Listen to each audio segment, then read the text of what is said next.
always allow anything to distract you from the will of God. If you have bad things on in your life, understand, Jesus said, let me tell you something, Father, I'll go. If you give me I'm saying to you, my children, somehow, some kind of way, we got to deal with it. Jesus is really speaking to the church. Jesus said, let me tell you something, Father, I'll go. If you give me a body of a man, put me in a manger like a baby, send me down 42 generations, I'll go. And Jesus came down and healed the sick and raised the dead. 3 years later, he went to Calvary. I wish I had somebody here. He went there as a designated hitter. He designated a hitter for you and for you and for me. He was a designated hitter and he hit a home run. He died. He died. That's not the end of the story. But Sunday morning, he got up. He got up. He got up and hit a home run. Let the church say amen. I can do it. Tell somebody, I can do it. I can do it. Tell somebody, I can do it. I can do it.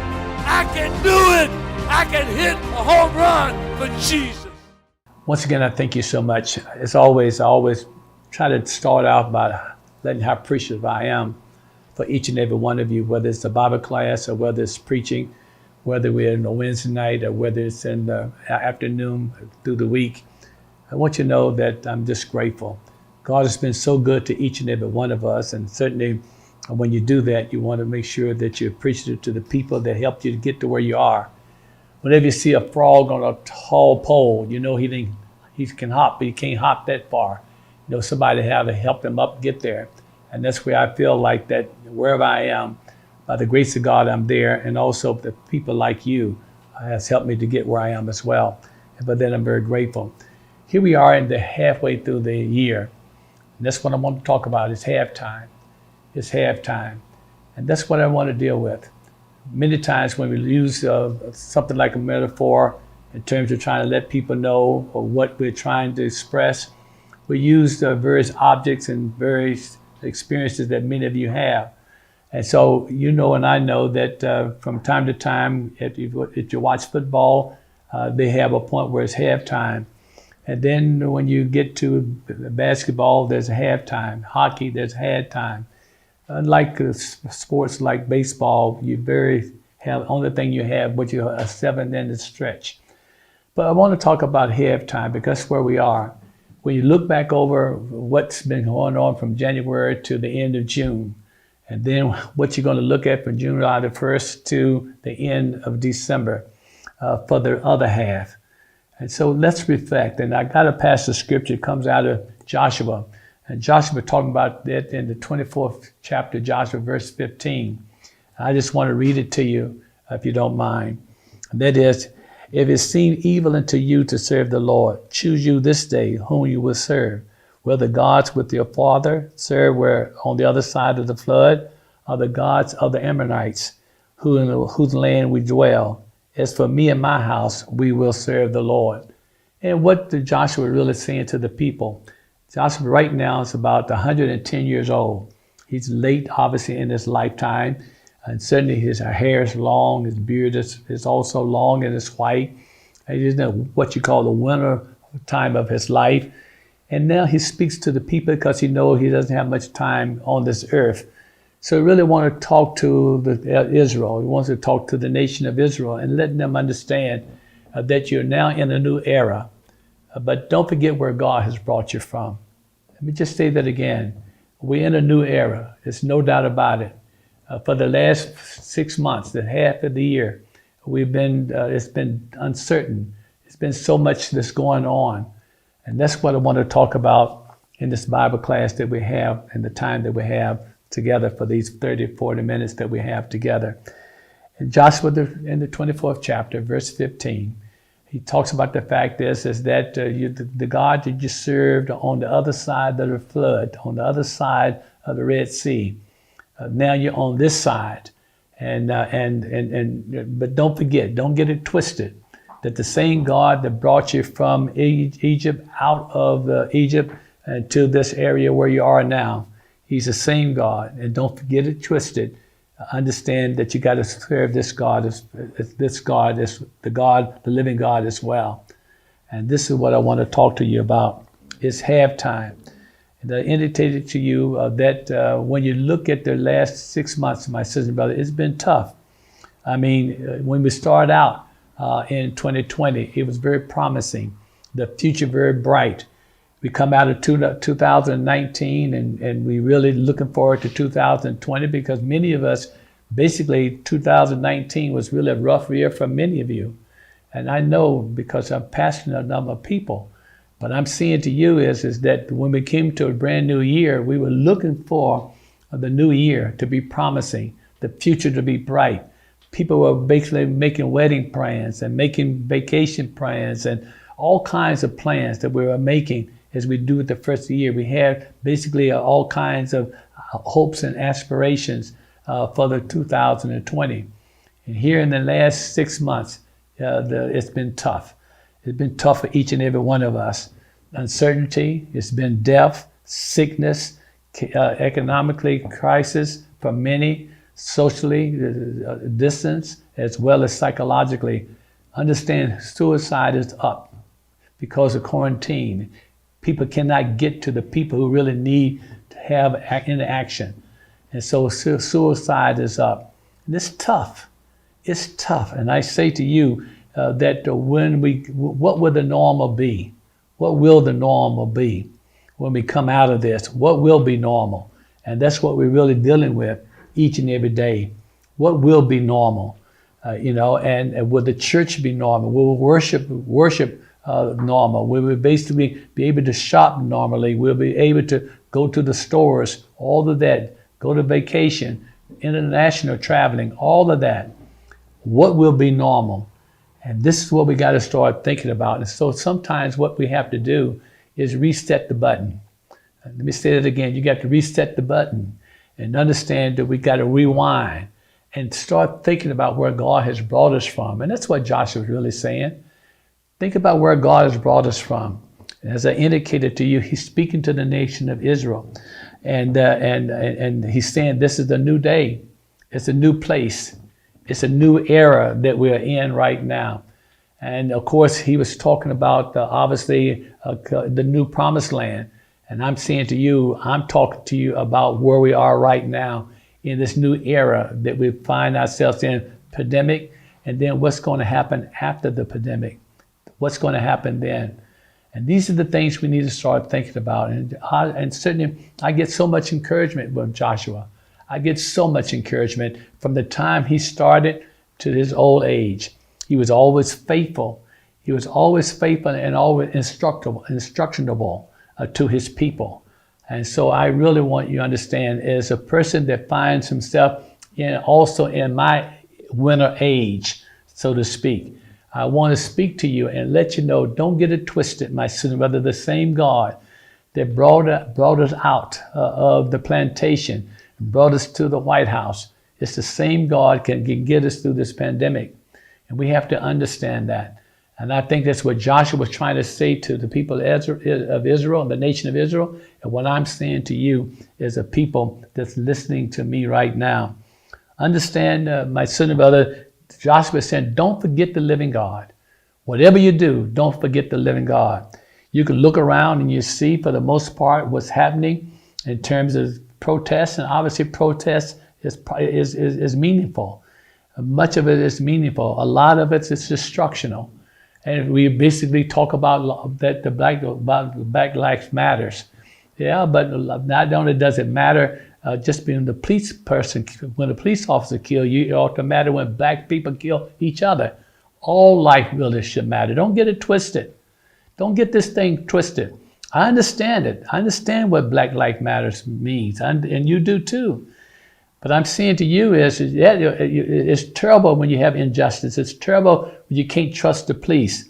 But understand, my sister and brother, more than anything else, we got to realize is that we're doing more killing each other than we're basically being killed by the police. And I'm not going to digress and get off of the beat of what I come to talk to you about. I'm just saying to you is that the same God that brought you over down through the years, generation after generation after generation. Joshua is saying, don't get it twisted. The same God can take you the next 6 months, the next 6 months and beyond in 2021 as far as that's concerned. But what happens at halftime, when you see the football players go off the field at halftime, they don't go in there just to rest. They go in there to get instructions. They go in there to reevaluate. They got the notepads and all of this and see what they've done in the first half. And how can I make an adjustments to go forward to the next half? I wish you hear me today. That's what we got to do. You got to evaluate your life. You got to somehow reposition yourself. The mistakes that we made, even in quarantine, even in the sense of what we've been through. You and I know we've made mistakes. We've done thought some terrible things that we didn't do much. We thought a lot of things that was terrible. But I'm saying to you, my sister and brother, understand what Joshua is saying to his people is what I'm saying to you. And that is, we need to basically take time out of this time, what we call halftime, and reevaluate what's happened in the last January to the end of June. And that's what I'm saying to you this afternoon or tonight, whatever you're looking at this passage, what you're listening at this service. I just want to make sure I get this to you. It's been burning in my heart because I indicated to you, Joshua is really a special individual in the development and also the deliverance of the people of the nation of Israel. And I want to make sure that we take that paradigm and take that example that Joshua has with the people of Israel. I want to make sure I interpret that for you and for me. And that is that we basically reevaluate, make the adjustments. And so sometime when teams are out there in the locker room making the adjustments, they may be behind several points, maybe behind 2 or 3 touchdowns. But something happens in there because they begin to make the adjustments and come out, play better. They played better than they did the first half. They played better the second half because what they call and make adjustments. And I'm saying to you, we need to make some adjustments. Make adjustments mentally, make an adjustment socially, make an adjustment psychologically, make an adjustment economically. We need to take time out and reevaluate what has happened in the last 6 months and what we're going to do looking forward to the next 6 months. The people of Israel, Joshua said, don't forget the living God. Whatever you do, God brought you from Egypt, out of Egypt, through the Red Sea, through the Promised Land, and through the wilderness, and now you're in an area where basically you listening to people who know not God. That's why he comes up with this warning. He said, I want to let you understand, you're worshiping, you got your God, but you must understand you're in an area where people don't know the God that you know. They don't know the God that brought you over. And so you must understand, if you're not careful, you'll forget God because you're basically looking at other people who have no God. And this is what I'm trying to say to you. Whatever you do, my son, brother, understand, don't forget that this God that brought us out of the plantation, brought us this passageway from Africa to the plantation. From the plantation, obviously, in terms of all the lynching and all the bad stuff that took place in our ancestors' lives, Jim Crow and segregation, all of that. He brought us through it. And obviously, it is, I don't think it's so much racism that's Semitic, but it's more else, it is a lot of racists in the system, but it's not systemic. It's racism in the system, that you got racists in the system. You got people who are racist, no doubt about it. But understand, my sister, brother, you and I know that this God has really blessed us down through the years. And if you don't believe how blessed you've been, go to some other country. Go back to Africa and see what's going there. Go to Venezuela, see what's going there. Go to China, see what's going on there. You understand when you've not been exposed to what's going on around the world, you have a great appreciation. When you're exposed to what's going on around the world, you have a better appreciation what goes on here at home. Is it perfect? No, it's not. Obviously. And the forefathers not perfect, and you're not perfect, and I'm not perfect. Understand, my son, brother, we got to reevaluate and not forget where God has brought us from.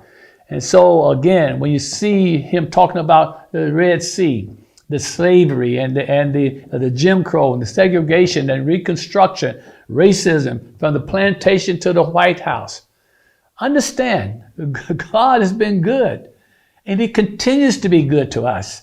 And Joshua says to the people, don't get it twisted, don't get confused. Joshua, whatever you do, don't get confused. But as for me and my house, we're going to serve the Lord. And that's all I want to get to you today. I want to get it to you this afternoon, get it to you tonight. I'm saying to you is just understand, my son, for me and my house, I'm going to serve the Lord. You can see that if you're not careful, they'll start not only turning down monuments with Washington and Jefferson, Booker T. Washington, Frederick Douglass, and pretty soon they'll start tearing down the statues of defame the church and Jesus. Because understand, this world is sinful. This country is sinful. And when you look around and understand, this is what this whole thing about. It is a sinful area that we're living in. And if you're not careful, it's like the pandemic. You got a pandemic, yes, in terms of virus, but also you got a pandemic as far as sin is concerned. And nobody want to talk about that.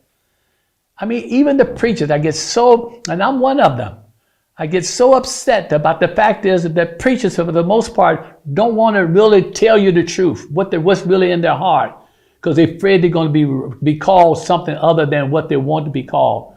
And understand, this is not a game that we're in.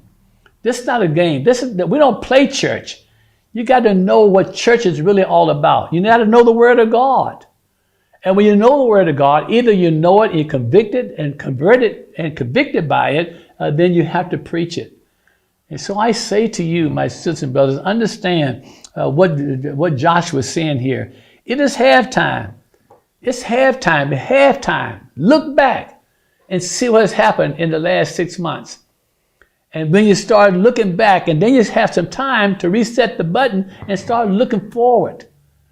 Understand, there are two mirrors in your car. You have two types of viewing apparatus in your car. You got the rear mirror, you got the rear mirror, and you got the windshield. The rear mirror basically is small, so you can look in the back, but it's small.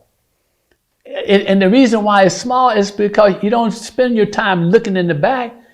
The window shield in front of you is much larger because you want to see the future. You want to see what's out there. You want to have provisional vision. You want to be able to see from the corner all the way to the focus to the front. And I'm saying to you, my son, but understand what I'm saying to you right now, and that is, for the most part, we have to be concerned not only of what has happened, but where we are right now and where we're going to be going for the future. It's halftime. And thank God for his grace, for his grace. I thank him for his faithfulness. And then if you feel that way, then you got to pump it up to another level. That's what you have to do. You got to pump it up to another. If you're really grateful and you're very thankful, and you know God's been faithful to you, then you got to pump it up. You got to pump. What do you pump up? Pump up what, brother? Pump up the praise. You know, my son, but I walk around my house. I walk around the church. I'd be driving, and I just be praising God. I have pains like you have. I have troubles like you have. I have economic problems like you have. But when I realize and look back over my life and see how God really has been good, and when I'm still here, I don't know about tomorrow, but I'm still here. And you're still here. And you ought to pump it up. Sometimes I'm at the Lions football stadium, and they got on the screen out there, make noise, make it louder, and they got some type of gadget that tells you how loud the noise really is. And I'm saying sometimes we got to stop this speaking small, quietly, but you got to pump it up, pump yourself up, and know, God, you've been good to me. Yes, I got some arthritis. Yes, I got some rheumatism. Yes, I got heart trouble. Yes, but God, I'm still here. For that, I'm very grateful. I'm very thankful, because I know tomorrow is going to be better than it was today. And so I say to you, my son and brother, we got to breathe the awesome presence of God in our life. I don't want to use the word breath, breathe, and it's out of context for this young man, because it's so serious what happens to Mr. Ford. But I'm saying to you, my son, we got to have understand when we breathe, inhale and exhale, we got to breathe the presence of God in our life, in our children's life, in our family. We got to do that. And we're waiting for his word. And so I say to you, my son and brother, so many of us got these smartphones. You and I got these smartphones. We got, it's a good thing. I can't really say it's not a bad thing. It's a good thing. But sometimes, my son, it really dominates us. It controls us. We don't control it. It controls us. I could take my granddaughter out to have some time with her, and what you call family time, and that kind of a thing. And she's on the phone. I said, well, why are you on the phone? We're supposed to be having some daughter time here. And I'm just saying to you, it's because that's where we are. The computer screen. You got to shut it down. Shut the texting down, Facebooking down. All of it is the Zooming is overtaking us.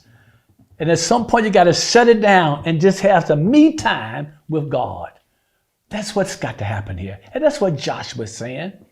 And when you have some me time with God, get all these distractions out of your life, and you basically have some me time with God, and then you start thinking about what the Lord has done for you in these last 6 months. It's halftime. You think about it, and then you start praising Him, because if you start thinking about it, you're going to have to thank Him. Thinking and thanking goes together. And I'm saying to you, that's what we have to do. And so sometimes you have to shut down these devices that we have and have a fresh perspective of life itself in terms of where we're going. Where's our family going? What do we want our family to be by the end of the month, or by the end of the year? What do we want to be? Where do we want our family to be? What can I do to move it forward?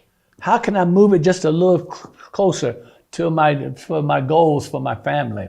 And I say to Joshua, saying, for the most part, my son and brother, it's halftime. It's really halftime. And Joshua says here that for me and my house, we're going to serve the Lord. For me and my house, we're going to serve. I don't know what they're talking about out there. I'm saying to you, my sisters and brothers, young people don't understand really where God is, this God thing, and how God is really, how He's really activated in our life and got it to where we really are. And the reason why they don't understand is because we fail to tell them. Those young people out there in the streets, there's somebody, they got a mama somewhere. They got a daddy somewhere. They got a guardian somewhere. When I see young women out there, for the most part, spitting on police officers, where's the mama? Where's the daddy? Where's the guardian? I'm saying to you, my sister and brother, understand, we can disagree, but not have to be disagreeable. So it's halftime. It's halftime. And I'm saying to you, my sister and brother, it's halftime. Joshua said, first of all, I want to remind you of the people that what God has done. It's halftime. Look and see what He has done. We're still here. We're still here. And we may not be uncertain about tomorrow, but we may not know what tomorrow is going to hold, but we know who holds tomorrow. And Joshua says, again, just remind the people what God has done. But not only saying that, but secondly, he's saying, be grateful. Just be grateful, my sister and brother. Well, Reverend, what do I have to be grateful? What, I don't have no money. I don't have this. I don't have that. But you got life. If you don't do anything else, say, Lord, I thank you for life itself. Because if I got life, I got hope. And if I got hope, tomorrow it's going to be much better than today. Next month is going to be much better than this month. And so I say to you that Joshua is saying, remind the people what God has done, his graciousness, his goodness. And also he said, I want you to understand he's still good. He's still good. He's grateful. Then also he's been faithful. You know, when I have not been faithful, he's been faithful. And that's the beautiful thing about God. You know, even though we're quarantined, we still mess up. We still mess up. We can get ugly, get impatient, the temper. I mean, the crime has gone haywire. You would think with the pandemic that crime would be down. But look in Chicago, 80-some people last weekend, 14 dead, 2 children. Look all around the country. Look in Atlanta. Look in Detroit. Our murders about doubled since this time last year. And my sister and brother, understand. I'm saying to you is that we're so many of us are messed up. It's messed up. And you got to raise the question, where are the saints of God? Where are the preachers? Where are the witnesses? And I'm saying to you, my sister and brother, if we're not careful, it's going to get worse than better. Because the people who really are bona fide Christians and love the Lord and know God has been faithful, you got to speak up. But not only that Joshua was saying, not only you have to be faithful and be gracious and also remind them where God has brought you from. But he said, sometimes, my son, you got to basically just take time out and reset and rewind and understand for somehow, some kind of way, this God that we serve, he's able to get us through whatever we want to get through. He can get us through it. I believe it with all my heart. I believe it with all my, sometimes I forget to wear my mask. Sometimes I forget to take my medicine. Sometimes I don't know one day from the next day, but yet I'm still here. And I'm just saying to you, my sister and brother, because he's been faithful and of his goodness. And then I want to ask you this for halftime. Let's start thinking about precious memories of our loved ones who've gone on to be with the Lord. And that's the time that you really want to take time out and just have memory of the people that obviously has gone on. And sometimes you want to thank God for them that's been in your life. It may be in your children, it may be in your mother, father, your uncle, aunt, whatever the person may be to you. You ought to be able to say, Lord, I thank you for bringing them in my life. Precious memories, precious time that we basically want to have with the people that's been in our life. And just think about them. Think about them. And because you don't know whether or not who's going to be here at the end of the year. But halftime, we know we're still here. And I want to thank God for the people that's been in my life. I've been pastoring for 49 years. And so many people that basically gone on since I started. And I thank God for so many people, hundreds and hundreds of people that basically have been in my life. And I would not be here today if it wasn't for them. And I thank God for them bringing them in my life. And then I say to you, as I come closer, getting close to a close here, that we have focus on the future. Start focusing on the future. And that's what I think that Joshua was saying to the people of Israel, that you got to focus. Focus on the future. Don't have some idea of where you want to go, what you want to do, where you want to be. Start not only just basically thinking about it, start planning it. Do something with the time that you have. And understand that God is going to get you through it. And when I get through it, I don't know what it's going to look like on the other side of this pandemic, but I know this, that God is still going to be there. And if God is there and I'm there, everything is going to be all right. And that's all I want to say to you this night or this afternoon, regardless of whatever time you're looking at this passage of Scripture, and having this word that I'm bringing to you right now. So I say to you, don't be distracted. We still got to worship God. Don't be distracted. Some of you can't get to church for one reason or another, but don't be distracted by all this stuff that's going on here. We still can worship God. You don't have to have a church to worship Him. You don't have to have a temple. You don't have to have a synagogue. You can worship God right where you are. And there will be some place in your house that's sacred. You don't have to be much room. It could be a chair. It could be a spot. Somewhere that's just sacred. And that you know that I'm going to meet God in that particular spot. Oh, my sisters and brothers, I wish I could just help you get to that place.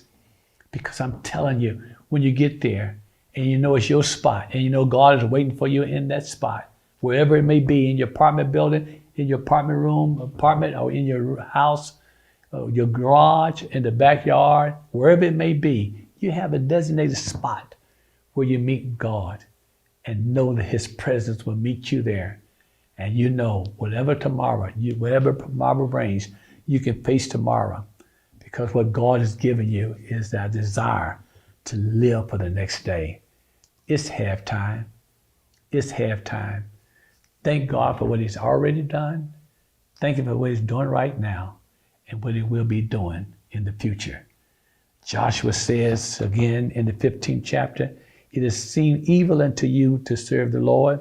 Choose you this day whom you will serve, whether it be the gods of the people that now have no God, or the God that brought you from out of Egypt, out of the plantation, out of Jim Crow, out of all the Reconstruction, out of segregation, the same God that brought you through all of that. But He says to you, whichever you do, but for me and my house. And that's what you need to say to yourself. For me and my house, I'm going to serve the Lord. Thank God for you. You can always allow anything to distract you from the will of God. If you have bad things going in your life, understand, Jesus said, let me tell you something, Father, I'll go. If you give me a sin to you, my son, somehow, some kind of way, we got to deal with it. Jesus is really speaking to the church. Jesus said, let me tell you something, Father, I'll go.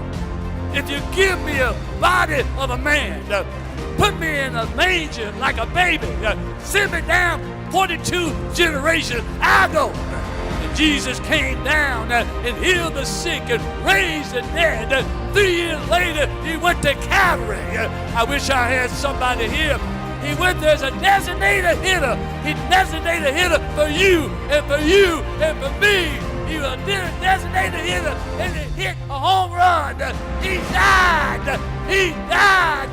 That's not the end of the story. But Sunday morning, He got up. He got up. He got up